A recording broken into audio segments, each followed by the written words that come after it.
Hi friends, நாம் இப்போ இந்த வீடியோவில் எதை பற்றி பார்க்க போகிறோம் அப்படின்னா, தற்போது ரோஹித் சர்மா அவர்கள் பார்த்தீங்கன்னா தன்னுடைய திறமையை கடைசியாக சோதனை செய்யணும் அப்படின்னு அவங்க முடிவு எடுத்த பிறகு அந்த சோதனையில் அவங்க தோல்வி அடைந்ததன் காரணத்தினால தற்போது சாம்பியன்ஸ் டிராபி தொடருக்கு முன்பாக இவங்க அதிரடியான ஒரு முடிவை எடுத்திருக்காங்க. இதனால் தற்போது சாம்பியன்ஸ் டிராபி தொடரில் கேப்டன்ஷிப் தற்போது ரோஹித் சர்மாவுடைய கையில் இருந்து வேறொரு பிளேயருடைய கைக்கு போக போகுது அப்படின்னு தகவல் வெளியாகி இருக்கு.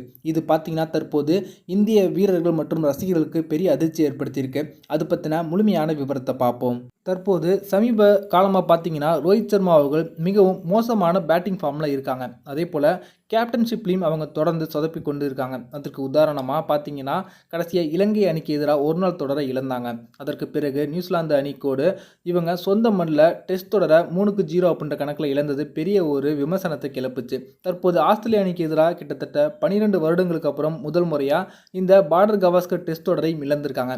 அதுலேயும் பேட்டிங்கில் மிக மோசமான ஃபார்மில் இருந்த ரோஹித் சர்மா அவர்கள் பார்த்தீங்கன்னா கடைசி டெஸ்ட் போட்டியில் தாமாகவே முன் வந்து அவங்க ஓய்வு எடுத்துக்கொள்வதாக அறிவிச்சிட்டாங்க. அதனால் பும்ரா அவர்கள் தான் கேப்டனாக இருந்தாங்க. இந்த நிலைமையில் சாம்பியன்ஸ் டிராபிக்கு இவங்களுடைய தலைமையில் தான் 15 வீரர்கள் கொண்ட இந்திய வீரர்களுடைய பட்டியல் வெளியானுச்சு.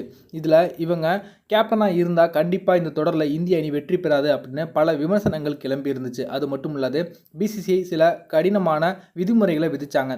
அது என்ன அப்படின்னா, அனைத்து வீரர்களுமே முதல் தர போட்டிகளில் விளையாண்டதாக ஆக வேண்டும். முதல் தர போட்டிகளில் விளையாடாத வீரர்கள் ஐபிஎல் கான்ட்ராக்டில் இருந்து கலட்டி விடப்படுவாங்க அப்படின்னு விதிமுறைகள் போட தற்போது ரஞ்சி டிராபியில் அனைத்து இந்திய வீரர்களும் விளையாடியிருக்காங்க. தற்போது பார்த்தீங்கன்னா ரஞ்சி டிராபியில் மும்பை அணிக்காக களமிறங்கினாங்க ரோஹித் சர்மா அவர்கள். இவங்க களமிறங்கின முதல் போட்டியிலேயே வெறும் 3 ரன்னில் இவங்க தன்னுடைய விக்கெட்டை இழந்து வெளியேறிட்டாங்க. இந்திய அணியில் பார்த்தீங்கன்னா தற்போது சாம்பியன்ஸ் டிராபிக்கு செலக்ட் ஆகியிருக்கக்கூடிய மற்ற பேட்ஸ்மேன்களும் ரஞ்சி டிராபியில் களமிறங்கியிருக்காங்க. ஆனால் ரோஹித் சர்மா அவர்கள் தற்போது தொடர்ந்து மோசமான ஃபார்மில் இவங்க இருக்காங்க. ஒரு இளம் வேகப்பந்து வீச்சாளர் வீசின ஒரு பவுலிங்கில் இவங்க பார்த்தீங்கன்னா ஆட்டம் இழந்து வெளியேறியது அங்கே இருந்த அனைவருக்குமே ஆச்சரியத்தை ஏற்படுத்துச்சு.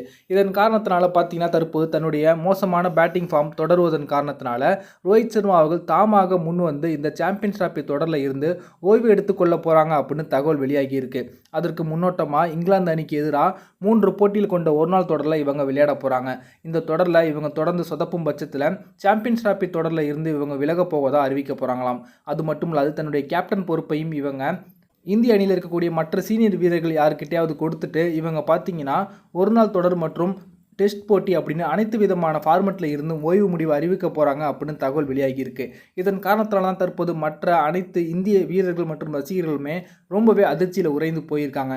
இவங்களும் பார்த்தீங்கன்னா இந்த ரஞ்சி தொடருக்காக சில நாட்களுக்கு முன்பே பயிற்சி ஆட்டத்தில் எல்லாம் விளையாண்டாங்க. ஆனால் அதில் கூட அவங்களால ஜொலிக்க முடியவில்லை. தற்போது ரஞ்சி போட்டியில் விளையாடும் போது இவங்களுடைய பேட்டிங் ஃபார்ம் ரொம்பவே போராக இருப்பதன் காரணத்தினால பார்த்தீங்கன்னா நம்பிக்கை இழந்த ரோஹித் சர்மா அவர்கள் இப்படி ஒரு அதிரடியான முடிவை எடுத்திருக்காங்க. இதன் காரணத்தினால தற்போது சாம்பியன்ஸ் டிராபிக்கு ரோஹித் சர்மா அவருடைய இடத்துக்கு எந்த ஒரு வீரரை தேர்வு பண்ணலாம் அப்படின்ற ஒரு யோசனையிலையும் பிசிசிஐ குதிச்சிருக்காங்க. இந்த வீடியோ உங்களுக்கு பிடிச்சிருந்துச்சுன்னா லைக் பண்ணுங்கள், ஷேர் பண்ணுங்கள். நன்றி.